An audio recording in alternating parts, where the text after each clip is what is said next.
Only Islamic country in the world है जिसके पास nuclear weapon है, और हम जियो स्ट्रेटेजिकली बड़े इंपॉर्टेंट है, और हमने बड़े कद्दू में तीर मार दिए हैं। ये सब चीजें जो है ना, ये सब कहने वाली बातें हैं आरजू जी, ये सब कहने वाली बात है। एंड में किसकी जेब में कितने नोट हैं, वही जिंदगी की आखिरी और पहली सच्चाई है। आपके पास जो मर्जी कुछ हो, आज की तारीख में जो पाकिस्तान का न्यूक्लियर वेपन्स प्रोग्राम है, वो पाकिस्तान के लिए गले की घंटी बन गया है, परेशानी का सबब बन गया है पाकिस्तान के लिए। पाकिस्तान का, जिस पे पाकिस्तान को बड़ा फक्र था, बड़ा नाज था, बड़ा गुरूर था, बड़ा घमंड था कि साहब हमारे पास न्यूक्लियर वेपन्स हैं, only Muslim country in the world with nuclear weapons. आज वो उनके लिए अब ये डर लग रहा है कि यार अगली बार पैसा देगा कोई, हमारा मांग तो नहीं लेगा। पाकिस्तान में बात नहीं चलती अक्सर कि अब IMF कोई हाँ, क्यों ये डर क्यों है भाई? आप तो न्यूक्लियर वेपन स्टेट हैं, आपको किस चीज का डर है? IMF के ऊपर बम मार दीजिए, पाव पाव के बम IMF के ऊपर भी मार दीजिए कि डर जाए IMF, डर के मारे पैसा दे दे और वापस भी ना मांगे। लेकिन सर एक चीज मुझे आपसे और पूछनी थी, वो मुझे ये बताइए मेजर साहब कि आप क्योंकि पाकिस्तानी न्यूज़पेपर भी पढ़ते हैं और अयाज अमीर साहब को शायद आप जानते होंगे, हमारे सीनियर जर्नलिस्ट भी हैं, पॉलिटिशियन भी रहे हैं। तो उन्होंने इमरान खान साहब के ऊपर क्रिटिसाइज किया एक दिन पहले। उन्होंने कहा कि जी इमरान खान ने जो है प्रॉपर्टी डीलर्स को मुल्क हवाले कर दिया।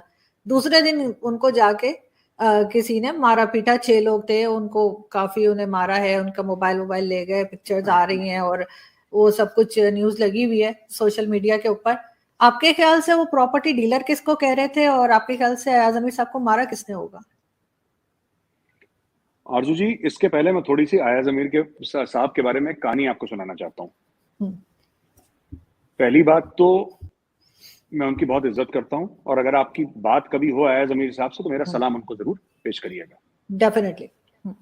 उनको याद नहीं होगा, अयाज अमीर साहब को भूल गए होंगे, क्योंकि उनके पास हजारों लाखों की तादाद में ईमेल आती हैं, तो अयाज अमीर साहब को नहीं याद होगा। बहुत पहले डॉन के लिए लिखा करते थे,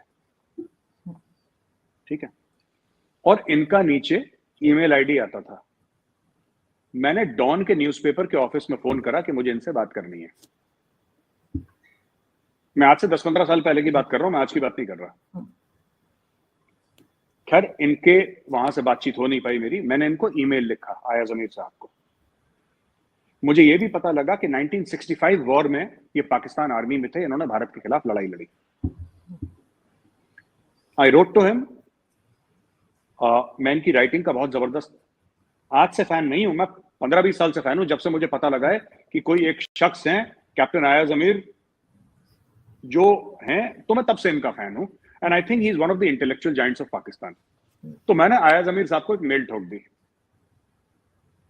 मुझे पता लगा, मैंने लिख दिया, और उसमें मैंने मजाक भी करी क्योंकि आर्टिलरी से इनका ताल्लुक है, और हमारे यहाँ इंडिया में मजाक उड़ाते हैं कि आर्टिलरी वाले बहरे होते हैं, उनके कान के बगल में गोले फटते रहते हैं ना, तो उनके यू नो जैसे कि जो आर्टिलरी गन्स, वो एक्सप्लोजन कान में तो बहरे हो जाते हैं। तो मैंने ऐसी जोक मारा कि आई सेड सर ऐसा ऐसा है, तो I said I am from the infantry, so he spoke about pongos, मतलब ये फौजी जोक है। पर उन्होंने बहुत अच्छी तरीके से और बहुत एक मैच्योर तरीके से मुझे रिस्पॉन्ड करा, और उस शख्स के लिए मेरी इज्जत उस दिन जो बढ़ी, आज भी उतनी ही इज्जत है। मुझे नहीं पता उन्होंने किसको प्रॉपर्टी ब्रोकर बोला, मुझे पता नहीं है किस सेंस में उनको बोला, लेकिन ये बहुत गलत हुआ। मैं एक बात बताऊं आपको, मुझे लगता नहीं है कि पाकिस्तान जो आपके जो आइकॉन्स है ना पाकिस्तान में, आप लोग उनकी इज्जत नहीं करते। मतलब मुझे ऐसा लगता है कि पाकिस्तान में अगर कोई सक्सेसफुल होता है ना, तो टारगेट बन जाता है, फिर लोग उसको नीचे खींचना शुरू कर देते हैं कि भाई ये सक्सेसफुल क्यों हुआ। अयाज अमीर साहब के आर्टिकल्स पढ़ पढ़ के, नजम सेठी साहब के आर्टिकल्स पढ़ पढ़ के तो हम बड़े हो गए। हमें पाकिस्तान के बारे में इतनी अकल कहां से मिली? कोई तो हमें बता रहा होगा।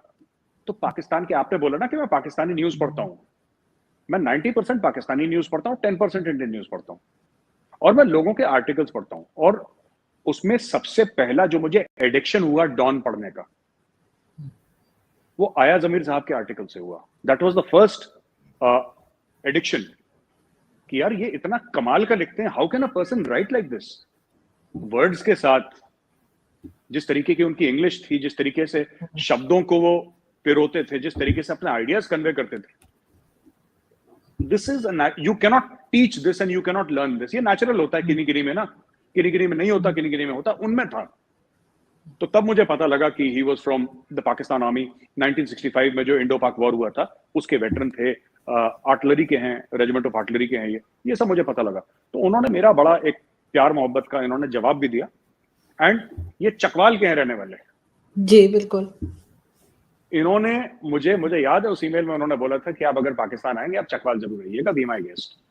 Very kind, very gracious of him. मैंने जब खबर पढ़ी मुझे बहुत बुरा लगा, और मुझे कहीं ना कहीं लगता है कि ना आपके हीरोज हैं, आपके एहदी साहब हैं, ठीक है अब तो नहीं रहे इस दुनिया में, आपके फैज अहमद फैज हैं, आपके हबीब जालिब हैं, आपके कितने हीरोज रहे पाकिस्तान में। लेकिन वो जो हीरोज को आपको ट्रेजर करना चाहिए, आप लोग नहीं करते। आप माफ कीजिएगा मैं ऐसी कड़वी बात बोल रहा हूं, पर मुझे लगता नहीं पाकिस्तान को हीरोज हजम होते हैं। आप लोगों को अच्छा नहीं लगता कोई, जैसे कि एंड आई थिंक अयाज अमीर साहब इज अ हीरो। बहुत बड़ा नाम, मेरे लिए तो बहुत बड़ा नाम है। मैं तो बड़ा मोटिवेट था बिल्कुल। और साथ ही आदिशिर कावस जी, आप ने यकीनन उन्हें भी शायद पढ़ा हो, कावस जी। बिल्कुल, मैं बहुत बड़ी उनकी फैन हूँ हमेशा से। और हूद भाई, परवेज हूद भाई, बिल्कुल हमने कभी इन लोगों की रिस्पेक्ट नहीं की, और आप जरूर पाकिस्तान आए, मैं सबसे मिलवाऊंगी आपको। आरजू जी, कावस जी ने तो मुझे डांट दिया एक बार, मैंने मेल पे लिखा था वो मैं अद्रशीर कावस जी ऐसी कुछ नाम है ना उनका। जी आदिशिर कावस जी। हाँ, ही इज अ पारसी, और उन्होंने जनरल सैम मानेकशॉ के बारे में आर्टिकल लिखा था। वो इंटरनेट पे कावस जी आर्टिकल ऑन सैम मानेकशॉ, अगर आप टाइप करेंगे गूगल में आपको मिल जाएगा वो आर्टिकल। वो भी एक जबरदस्त राइटर हैं, वो भी एक जबरदस्त वो है। परवेज उद्भव साहब तो खैर ही इज अ साइंटिस्ट, वो तो साइंटिस्ट हैं, तो वो जैसे होते हैं साइंटिस्ट वो वैसे ही हैं जैसे इंटेलेक्चुअल टाइप के लोग होते हैं। बट हाँ, मुझे लगता है कि आप लोगों के यहाँ वो नहीं है इज्जत इंटेलेक्चुअल जाइंट्स की। पाकिस्तान में बहुत ऐसे प्रोड्यूस भी कर रहे हैं, काफी बड़े बड़े लोग प्रोड्यूस कर रहे हैं। एक वो बेचारा अहमदी था, वो नोबेल प्राइज विनर, उसको भी ठुडे मार मार के पाकिस्तान से निकाल दिया फिर। तो क्या नाम था, नाम ही भूल जाता हूँ मैं। Doctor Abdul Salam. Abdul Salam was a giant. वो जायंट आदमी था वो अपने फील्ड में ना। उनको I think if I remember correctly physics में उनको वो नोबेल प्राइज मिला था उनको। एंड मलाला यूसुफजई, वो बाहर बैठी है बेचारी, उसको डर लग रहा है कि पाकिस्तान में मार देंगे गोली। तो जो भी पाकिस्तान में सक्सेसफुल होता है आप लोग उसको उसकी नाव में